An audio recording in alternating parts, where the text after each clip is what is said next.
कि जो भी कोई पर्यटक हल्द्वानी की सीमा में पहुँचे तो उसको अपने आप दिखाई दे कि हल्द्वानी ये कुआं का द्वार क्यों है।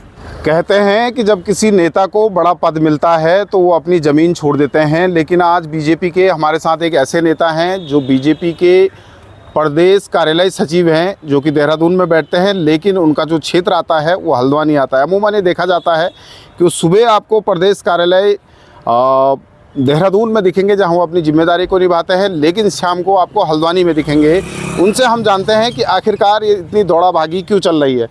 कौस्तुभानंद जी, स्वागत है आपका पहले तो दैनिक उत्तराखंड में। नमस्कार। हमने आपको प्रदेश कार्यालय देहरादून में भी देखा और अमूमन कई बार ऐसा होता है कि सुबह वहाँ और शाम को आप हल्द्वानी में। जी देखिए, जिम्मेदारी प्रदेश कार्यालय की है तो प्रदेश कार्यालय में व्यवस्थाओं के नाते रहना ही पड़ता है।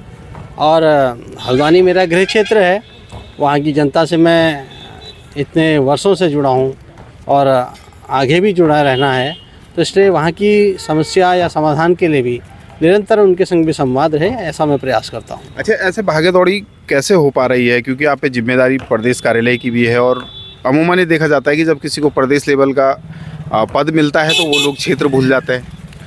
नहीं, ऐसी बात नहीं है, क्योंकि हम संगठन के व्यक्ति रहे हैं। संघ के स्वयंसेवक के नाते हमने अपना ये सब शुरू किया है संगठन का कार्य।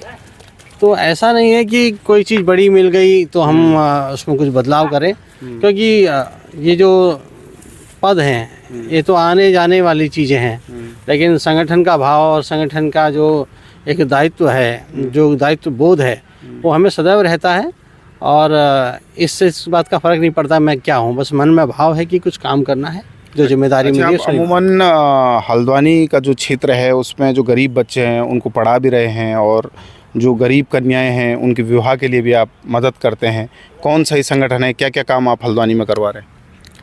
देखिए, एक अभिनव भारत नाम से हमने एक संगठन बनाया था, 10-15 वर्ष हो चुके हैं उसमें। विभिन्न रूप से उसमें हमने अभियान शुरू किए। मुख्यतः तो उसमें हमने रक्तदान अभियान बहुत बड़े स्तर पर शुरू किया था स्वामी विवेकानंद जी की जयंती पर, और हर 12 जनवरी के साथ साथ बहुत बड़े रूप से हमने रिकॉर्ड तोड़ रक्तदान युवाओं को लेके करे हैं। समय समय पे संगठन ने और सेवाएं भी करी, जैसे गरीब कन्याओं के लिए कोई मदद मांगता है या कोई लोग कर रहे हैं, हम उनका मदद करते हैं। ऐसे कुछ बच्चों को कुछ मदद चाहिए होती है तो संगठन के माध्यम से हम लोग सहयोग करते ही हैं, अभी भी कर रहे हैं।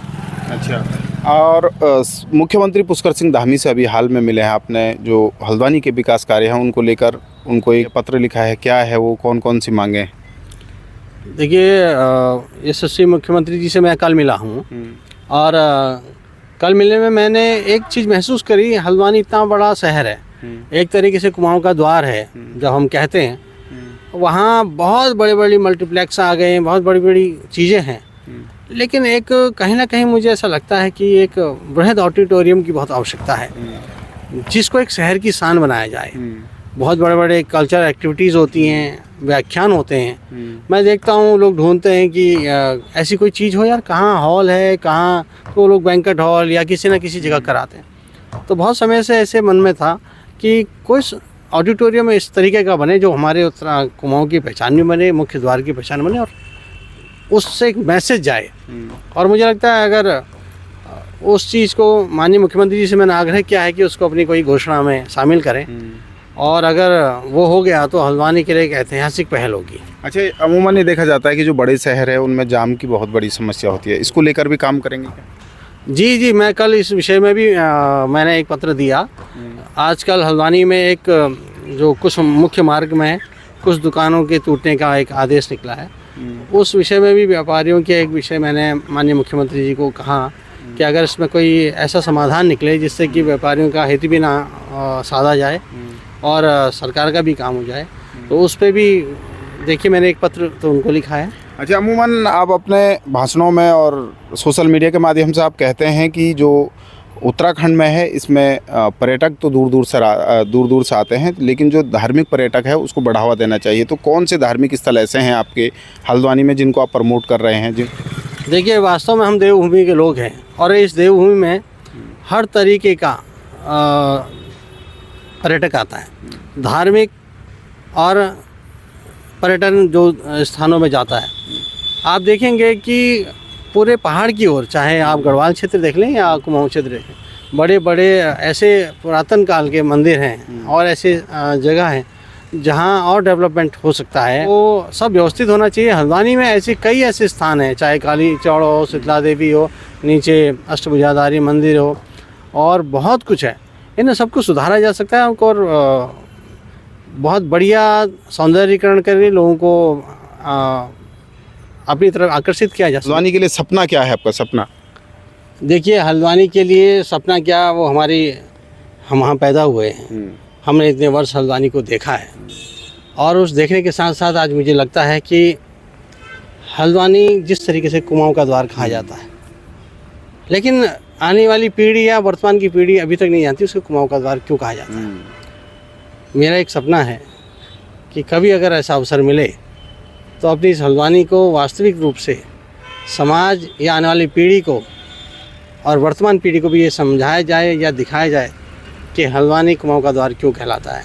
उसका वो सम्मान, उसका मान दिलाने का काम करना है कि जो भी कोई पर्यटक हल्द्वानी की सीमा में पहुँचे तो उसको अपने आप दिखाई दे कि हल्द्वानी ये कुमाऊं का द्वार क्यों है। तो हम उसको सजाना चाहते हैं, उसके मान सम्मान को बढ़ाना चाहते हैं और उसको वही स्वरूप देना चाहते हैं जो हम कागज़ों में लिखा है।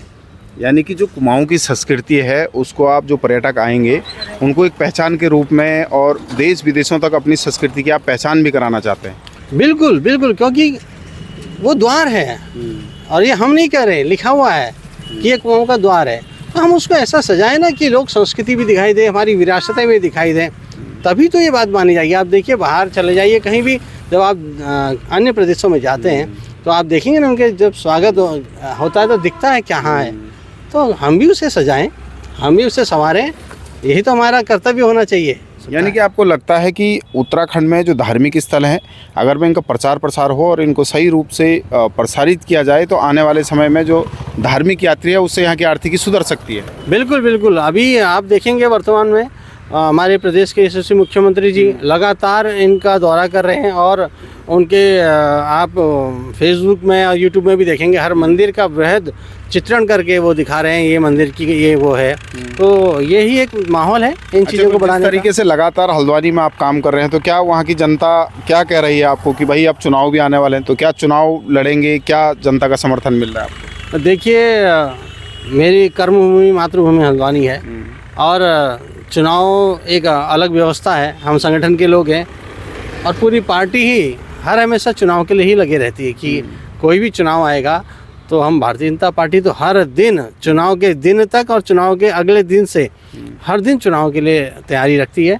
और संगठन की अलग अलग व्यवस्थाएं हैं, जब संगठन किसी को कहेगा तो सब लगेंगे। अगर मैं आपको जिम्मेदारी मिल गई तो क्या लगता है इस बार बीजेपी की झोली में ले आएंगे फिर सीट हल्द्वानी की? देखिए, भारतीय जनता पार्टी एक ऐसी पार्टी है जिसका हर एक कार्यकर्ता चाहता है कि पार्टी का हर पद या शासन सत्ता का हर चीज़ हम जीत के आए, हमारा कार्यकर्ता उसमें काबिज हो। और जब अवसर मिलेगा तो पार्टी का हर कार्यकर्ता उसके लिए लगता है। और अभी भी आप देख रहे हैं, केंद्र में हम हैं, प्रदेश में हम हैं और भी हर जगह हम हैं। तो सब साथ चलेंगे तो कोई भी चीज़ आसान है हमारे लिए। Thank you. दैनिक उत्तराखंड से बात धन्यवाद धन्यवाद। तो ये था हमारे साथ कौस्तुभा नंद जी हैं, बीजेपी के जो प्रदेश कार्यालय के सचिव भी हैं वो, और हल्द्वानी उनका क्षेत्र पड़ता है। उनका साफ कहना है कि जो हल्द्वानी में वो कई वर्षों से काम कर रहे हैं, जो वहाँ के गरीब निर्धन बच्चे हैं उनकी वो मदद करते हैं, लगातार मदद कर रहे हैं। साथ ही उनका कहना है कि जो प्रदेश में लगातार पर्यटन तो बढ़ रहा है, लेकिन अगर मैं प्रदेश की आर्थिकी सुधारनी है तो जो पौराणिक धार्मिक स्थल हैं उत्तराखंड का, उनका प्रचार प्रसार और उनको पुनर्निर्माण करके प्रचार प्रसार ऐसा करना पड़ेगा कि आने वाले दिनों में यहाँ पर्यटक आ सके। काशीपुर से दैनिक उत्तराखंड के लिए मनोज चौहान।